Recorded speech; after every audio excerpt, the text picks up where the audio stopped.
I'd reached out to an entrepreneur friend of mine for some business advice. And after he looked at the business model I was considering, he had 3 words for me. Don't go broke. Actually, it was 5 words. Don't go broke doing this. That was all he had. I was completely crushed. Maybe you've had a similar experience to this. But to give you some context, he was at the time a franchise owner. He still kept his day job, so he was doing both. He had a business partner. And I thought he'd be a great person to ask for entrepreneurial business advice. So we meet up for lunch. And before I share what I was interested in, he said, "Hey, can I share you something before we start?" I said, "Yeah, sure." So he shares with me surveillance footage of somebody breaking into his business. They did haircuts, but they also had hair care products as well. So somebody comes in late at night. It looks like they're part of a cleaning crew, which I guess they were. They cleaned him out, unfortunately. But they wheel in this big garbage can and just start just wiping all the shelves off. Everything's falling into this big garbage can, and they just leave. I don't think they ever caught who it was. And then after that, he shared with me just his experience with people not showing up for work, needing to manage hiring and cancellations and all these different things. There was a lot going on with it. And I just let him share all these stories. It was fascinating to learn about this. And I'd ask him, like, and I think he even mentioned that maybe the profit margins were a little tight if you had one location. And I said, well, why do people do this?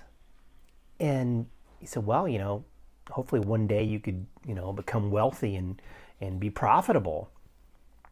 So after that, I was just in my mind thinking, like, wow, what I had to share with him is going to solve, I think, a lot of these problems in a similar business that he's in. He knows physical products and shampoos, conditioners, things like that, beauty supplies and stuff, right?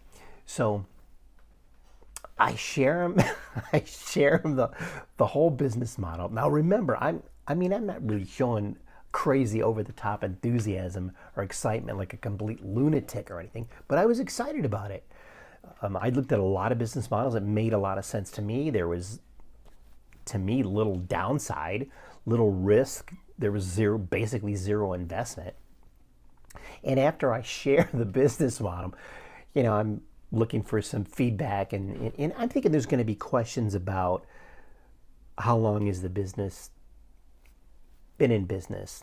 What are the annual sales? What are the repeat customers? What is the product? What does the full product line look? How often do they add new products to the product line? All these different things.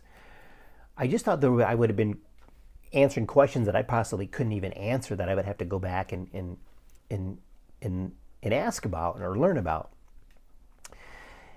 And he just asked me, like, well, have you made any money yet? And it was maybe a month or two into it or something. And I said, well, we're customers and that kind of thing. And we had referred some customers. And we had maybe like $63 in commission or something starting out, which isn't uncommon in any type of business, right? It starts out very, very minimal. And all he said is, don't go broke doing this. And I don't even know. It was almost like a record scratching or something, like something just put the brakes on, because I was just completely caught off guard. I didn't expect that to be his response at all. That just completely caught me off guard. And I don't know, it's been so long. It was probably, that was 18, 20 years ago. We're still friends, still talk and things like that, but never got into the details with it.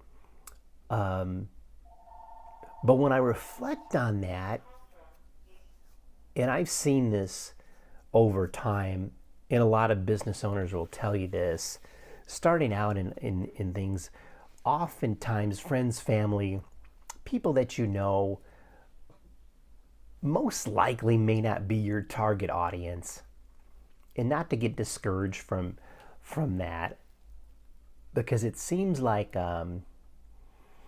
when I think back to that, and maybe it was partially him not being a target audience, but then again, I guess he was in a business that had similar products, similar product offering. But then also how I'd shared there were some really tough road speed bumps and things he was going through in his business. Of course, his store being, fortunately, all the products being stolen from his store, and just dealing with hires and people not showing up and things like that. Just all the, I guess, typical things you would see in a lot of businesses out there. So maybe he was speaking from that of not being too not being too optimistic, I guess. I don't know. I should ask him. I don't think he even really remembers, to be truthful. It's been such a long time. But that's probably the biggest thing. Like, that wasn't really the business advice I was looking for, but I guess it's probably true in anything, right? Make sure you don't go broke doing whatever it is you're doing. Make sure that you're keeping an eye on the numbers, and you know your cash flow and things that you have, savings to hold you moving forward. But I think the biggest takeaway really is many people that we reach out to that we know are not going to be as excited as we are about whatever that business model is. Now, if you talk to somebody in that same exact business, maybe with a competitor or a different company, and they've had some success with it, they probably have a lot of stories that are challenges as well. But then they've been through it and they've seen the other side, and then they've probably seen the reward or lack thereof, whatever. But I think you'll have a lot more honest feedback from somebody that's actually been in the game. And that's another one too that I've seen.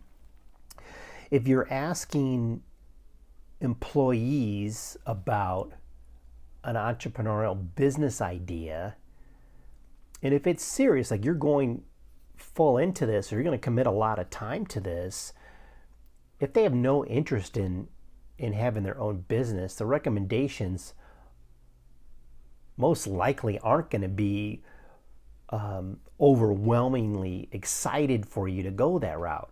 Now, they may be more excited about you finding another 9 to 5, which is fine as well.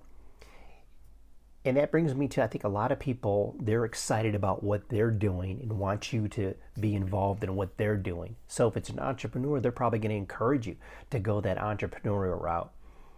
If they're in the 9 to 5 space and have no interest in building any income outside of that, or a business or anything outside of that, they probably don't do all the research that you're doing within YouTube or webinars and all these different sources of school communities and things like that, where you can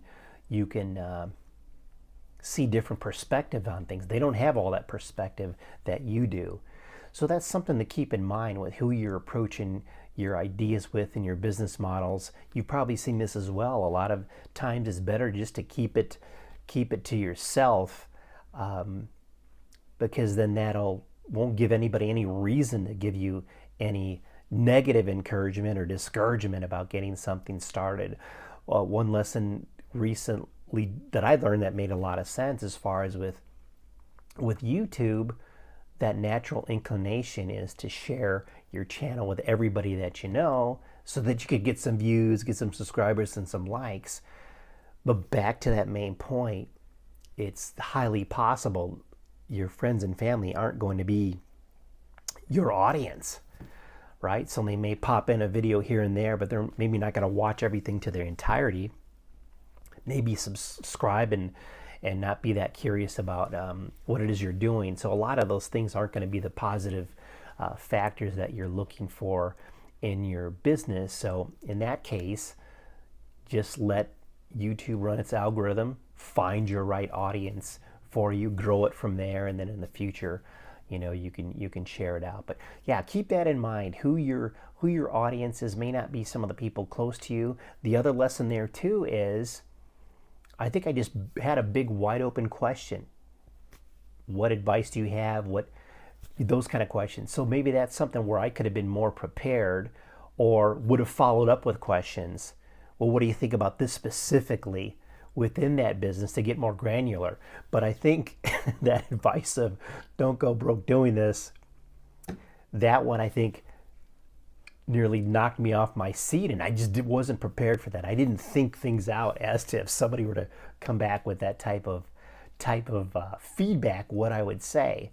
Now, with a lot more experience and things, I would be very specific, maybe open-ended on those questions, and then a little bit more specific. But then again, too, it comes down to that target audience. So make sure you're speaking to someone that's a fan of what it is that you're doing, or they've had a similar business that can give you some advice that's going to be beneficial that you can actually take and run with. So yeah, keep that in mind. Just want to share some of these personal stories, and it's funny looking back. It's funny looking back, but I think at the time I think I had my dreams shattered.